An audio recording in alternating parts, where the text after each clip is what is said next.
시청자 여러분 안녕하십니까? 6월 5일 JCN 모닝뉴스 시작합니다. 이제 태화강은 누가 뭐라고 해도 생태도시 울산을 상징하는 자랑입니다. 지금의 태화강을 만들기 위해 20년 전 울산 시민과 지자체, 기업들은 아주 의미 있는 일을 시작했는데요. 환경과 경제가 상생하고 인간과 자연이 공존하는 생태도시를 만들자는 에코폴리스 울산 선언이 바로 그것이었습니다. 보도에 전우수 기자입니다. 평일 오전 한가로운 태화강변입니다. 향긋한 강바람을 맞으며 산책길에 나선 사람들, 자전거 라이더들도 시원하게 강변을 질주합니다. 이렇게 아름다운 태화강을 만들어 주셔서 너무너무 감사합니다. 태화강 국가정원에 오면은 마음이 힐링이 돼서 울산의 자랑입니다. 그래서 자주 오게 됩니다.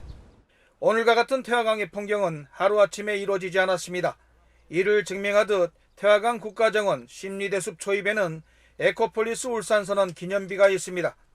울산시는 2004년 6월 환경오염도시 이미지를 탈피하고 생태도시 원년임을 선포하는 에코폴리스 울산 기념비를 이곳에 세웠습니다. 올해로 울산시가 에코폴리스 울산을 선언한 지 20년이 됩니다. 대규모 공단 조성과 급격한 도시화 과정 속에 태화강은 물고기가 죽어 떠오르고 물에서는 늘 악취가 진동하는 5급수 이하의 죽음의 강으로 변해 있었습니다.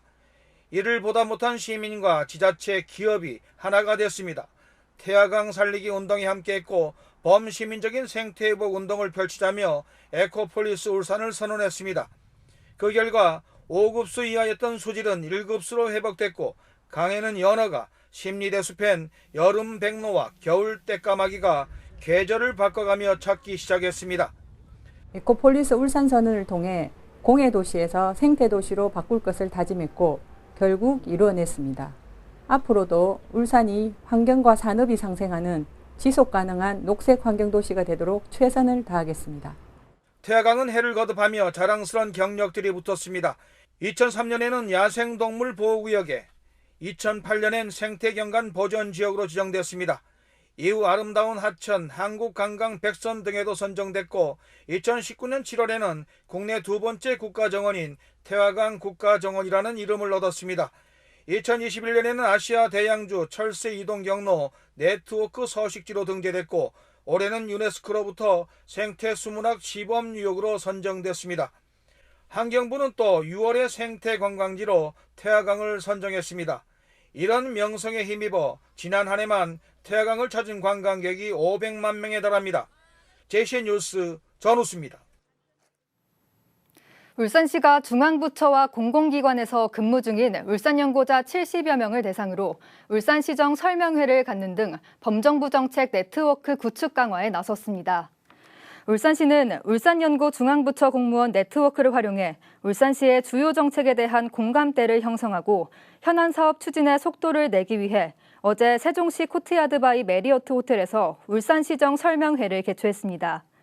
설명회에는 특히 김두겸 울산시장이 꿈의 도시 울산, 더 큰 울산에는 울산 사람들이 있다라는 주제로 울산시정을 직접 설명하고 울산에 대한 무한한 관심과 협조를 요청했습니다. 설명회에는 김상욱 국회의원과 김영길 중구청장 등도 함께했습니다. 울산시의회 의회운영위원회는 어제 의회운영위원회를 열고 제246회 제1차 정례회를 오는 7일부터 25일까지 19일간 개최하기로 의결했습니다. 이에 따라 제246회 제1차 정례회는 7일 제1차 본회의를 갖고 8일부터 20일까지 13일간 상임위원회별 활동을, 이어 19일부터 20일까지 2일간 예산결산 특별위원회 활동을 벌입니다. 이어 오는 25일에는 제3차 본회의를 열어 8대 후반기 의장, 부의장, 상임위원장 등 의장단 선거를 실시합니다. 올해 4월 착공 예정이던 동구 대왕암공원 해상 케이블카 설치 계획이 내년으로 또다시 미뤄졌습니다. 사업 시행사 측은 사업비를 재산 전환 결과 기존보다 100억 원 넘게 늘어나 연기가 불가피하다고 밝혔습니다. 동구청 관계자는 지역의 관광산업을 부흥할 수 있는 기회였는데 두 차례 착공이 미뤄져 유감스럽게 생각한다고 말했습니다. 울산의 소비자 물가가 2%대로 상승세가 꺾였지만 과일값은 여전히 고공행진하는 추세가 계속되고 있습니다. 동남지방통계청에 따르면 지난달 울산의 소비자 물가는 1년 전보다 2.6% 오른 것으로 나타났습니다. 농축수산물이 8.8% 상승해 물가 상승을 주도했고 신선식품 지수가 19.7%나 오른 가운데 배는 1년 전보다 115.7%가 올라 역대 최고 상승률을 보였습니다. 울산시 교육청이 지역기업 7곳과 함께 직업계고 학생들의 취업 활성화와 지역 정착 확대에 나섰습니다. 천창수 교육감은 어제 탑 I&D와 아이케미칼 등 지역기업의 최고 경영자 7명과 만나 기업과 직업계고의 동반 성장을 위한 협의체를 운영해 지속 협력하기로 했습니다. 교육청은 향후 지역기업 맞춤형 기술교육과 학부모 대상 중소기업 인식 개선 교육을 강화하고 지역기업은 직업계고 학생들의 지역기업 체험기회 확대와 일학습 병행제 등을 지원해 나갈 계획입니다. 서울과 부산을 잇는 중앙선 중고속 열차 KTX 이음 정차역을 유치하려는 지자체 간 경쟁이 뜨겁습니다. 울산시는 울산에서만 기차역 3곳에 KTX 이음이 정차할 수 있게 해달라고 요구하고 있는데 그대로 3곳 다 되면 좋겠는데 실제로 가능할지 걱정입니다. 구현희 기자가 보도합니다. 울산 도심에 있는 태화강역입니다. 동해선 광역전철 개통 이후 이용객이 크게 늘어난 태화강역은 KTX 이음 정차역으로도 거론되고 있습니다. 최대 시속 260km로 달리는 KTX 이음 열차는 청량리역에서 부전역까지 3시간 만에 도착할 수 있습니다. 울산에선 태화강역 외에도 남창역과 부굴산역이 KTX 이음 정차역으로 거론되고 있습니다. 울산시도 최근 경제부시장 등이 국토부 관계자를 만나 이들 기차역 3곳에 KTX 이음 정차를 요구한 걸로 전해졌습니다. 우리는 지금 목표는 무조건 3개입니다. 태화강역을 몇 번을 세우면 부굴산하고 남창을 교대로 세운다든지 울산에 이 3개를 로테이션해서 세운다든지. 하지만 울산시의 요구대로 기차역 3곳에 모두 정차하기란 현실적으로 쉽지 않습니다. 열차가 정차역 한 곳에 머무는 시간은 통상 3분에서 6분 정도인데 정차역이 많을수록 열차 이동 시간이 그만큼 길어지기 때문입니다. 여기에 인근 부산도 이음 정차역을 유치하려는 경쟁이 치열합니다. 현재 KTX 이음 유치 경쟁에 뛰어든 정차역은 울산에선 3곳, 부산에선 기장군과 해운대구가 뛰어들었는데 이 중 부산 기장역과 울산 남창역 간의 거리는 22km, 남창역에서 태화강역, 태화강역에서 부굴산역 간 거리는 각각 16km와 9km, 부굴산역과 신경주역 간 거리는 32km입니다. 정차역은 코레일이 지정하고 국토부의 승인으로 결정됩니다. 지역에서 워낙 그 사이에서 요구를 많이 하고 계셔가지고요. 바로 옆인데도 여기도 세워달라 저기도 세워달라 하셔가지고 지금 그 부분을 어떻게 정리해야 될지 좀 논의 중입니다. KTX 이음 정차역은 개통 2달여를 앞둔 오는 10월쯤 결정될 것으로 보입니다. 중고속열차에 적합한 속도와 수익성을 염두에 둬야 하지만 그렇다고 지역 여론을 무시할 수 없는 코레일의 고민이 깊어지고 있습니다. JCN 뉴스 구현입니다. 울산시는 지난 3일부터 6일까지 미국 샌디에이고에서 개최되는 바이오 USA 2024에 관내 바이오 기업 참관단 5개사를 파견했습니다. 이번 참관단 파견은 울산시가 울산과학기술원과 추진 중인 유바이오 디지털 헬스케어 산업 글로벌 지원 사업의 일환으로 추진됐습니다. 올해로 32회를 맞는 바이오 USA는 매년 평균 80여 개 국가에서 2만여 명 이상이 참가하는 세계 최대 북미 바이오 종합 전시회입니다. 울산시는 관내 바이오 기업이 최신 산업 동향을 습득하고 현지 네트워킹을 통해 세계 진출의 기회를 가질 수 있도록 올해 처음 참관단을 파견하게 됐다고 밝혔습니다. 울산시가 어제 서울에서 개최된 제79회 국왕보건의 날 기념식에서 보건복지부 장관상을 수상했습니다. 울산시는 취약계층 구강건강 수준 향상을 위해 노력하는 등 시민들의 구강건강 증진에 기여한 공로를 인정받았습니다. 울산시는 지난 2017년부터 저소득층 아동, 청소년 구강주치의 사업을 추진하고 울산권역 장애인 구강진료센터를 설치하는 등 시민 구강건강을 위해 지속적인 노력을 펼쳐오고 있습니다. 남구청은 소음 저감 대책을 지키지 않은 사업장 8곳을 적발해 과태료를 부과했습니다. 남구청은 지난달 봄철 공사소음 특별 단속반을 꾸려 특정 공사 사전 신고 사업장 86곳을 대상으로 불시 소음 단속을 실시한 결과 소음 저감 대책을 지키지 않은 사업장 8곳을 적발했습니다. 남구청은 공사소음 단속에 이어 오는 10월까지 환경상황반을 운영해 휴일과 야간에 발생하는 환경 민원에도 적극 대처할 예정이라고 밝혔습니다. 울산시의 도시건설주택 정책토론회가 어제 북구 머큐어 엠베서더 울산 호텔에서 열렸습니다. 이번 토론회에서는 주택도시보증공사 전우선 박사가 초청돼 도시재생사업 정책 방향과 사례란 주제로 최근 도시재생 추진 현황과 도시재생 사업 계획 방향에 대해 설명했습니다. 이어 국토연구원 이세원 박사가 도시 AI 구현을 위한 정책 방향과 과제라는 주제로 스마트 도시와 인공지능 기술 전망, 국가와 도시별 인공지능 정책에 대한 대응과 울산이 지능형 도시로 나아갈 방향에 대해 발표했습니다. 울산경찰청 기동순찰대 출범 이후 집중순찰구역에서의 긴급위기 신고가 20%가량 크게 줄어든 것으로 나타났습니다. 울산경찰청에 따르면 기동순찰대 출범 이후 100일간 삼산동과 방어진 등 울산 지역 집중순찰구역 6곳에서 접수된 긴급위기 신고 건수는 모두 4,986건으로 전년 동기 대비 19% 감소했습니다. 특히 이 기간 살인이나 강도 등 5대 범죄도 4%가 줄었습니다.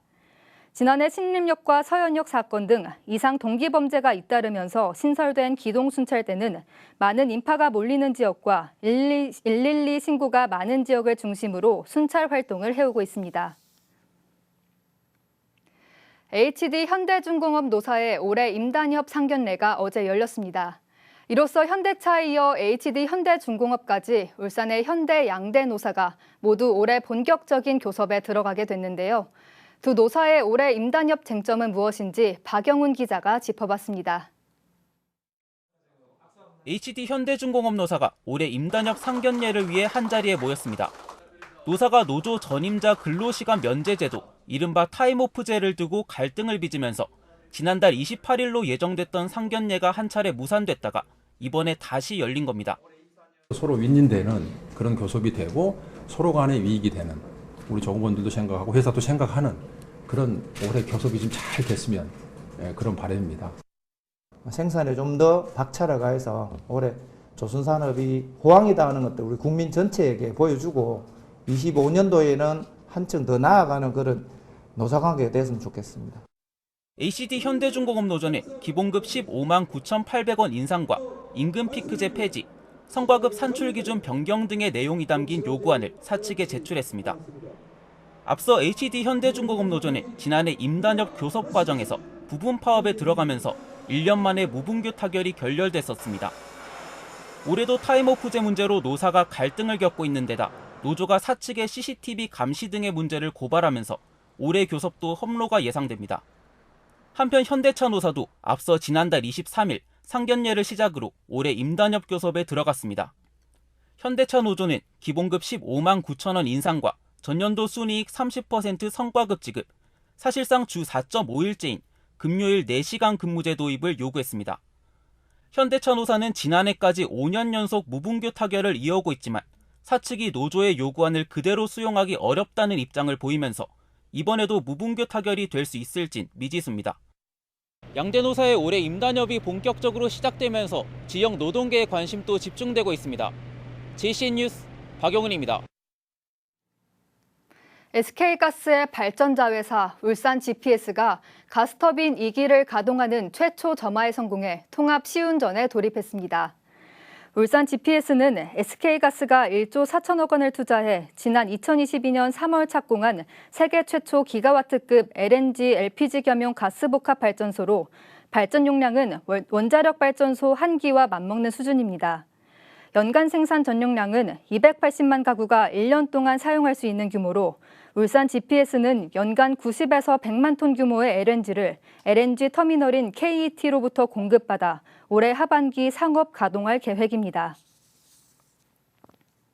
울산시 교육청 소속 교육과정연구센터가 전국에서 처음으로 지역교육과정 전문 연구교사단을 구성해 본격적인 연구에 들어갔습니다. 울산 전체 학교에서 모집한 전문 연구교사단은 단장으로 교장 1명과 부산대 교육과정 전문연구자 1명, 교육과정 전문성을 갖춘 초중등 교사 8명 등 모두 10명으로 구성됐습니다. 울산 교육과정연구센터는 전문 연구교사단과 함께 올해 첫 연구과제로 울산 모든 학교의 교육과정을 분석하는 기초연구를 진행하고 맞춤형 학교 교육과정 지원 자료를 개발해 학교로 보급할 예정입니다. 울산 장애인 부모회가 어제 울산문화예술회관에서 시청 남문까지 오체투지 행진을 하며 발달장애인과 그 가족의 죽음 방지 정책 마련을 촉구했습니다. 이들은 발달장애인 가정의 구성원이 가족을 살해하는 사고가 잇따르고 있기 때문에 발달장애인의 자립생활을 가능하게 하는 생애주기 지원제도 마련이 시급하다고 주장했습니다. 한편 전국장애인 부모연대는 발달장애인 가정 생명보호 정책 마련을 위해 전국 순회 시위를 열고 있습니다. 울산시청 앞 시내버스 정류소 환경 개선 사업이 완료돼 오는 6일부터 시민들에게 개방됩니다. 이 사업은 지난 2022년 국토교통부의 광역버스 회차와 환승시설 개선 공모 사업에 채택됐으며 올해 2월부터 승강장과 쉼터 환경 개선 공사가 시작됐습니다. 승강장은 시청 앞 정류소 일원에 길이 44m, 높이 5m로 울산을 상징하는 동해바다의 고래와 심리대밭의 대나무잎 형상으로 지어졌습니다. 쉼터는 높이 3m, 폭 14m의 실내 공간으로 조성됐으며 특히 여름철 더위와 겨울철 추위를 피할 수 있는 난방기와 핸드폰 충전이 가능한 온열 의자를 비롯해 버스 도착 정보 안내기와 와이파이, LED 조명 등으로 꾸며졌습니다. 남구청이 하반기 사랑의 약달력을 배부합니다. 사랑의 약달력은 취약계층 독거노인의 약물 오남용을 예방하기 위해 요일별로 구분된 달력 주머니에 약을 미리 넣어둘 수 있는 달력입니다.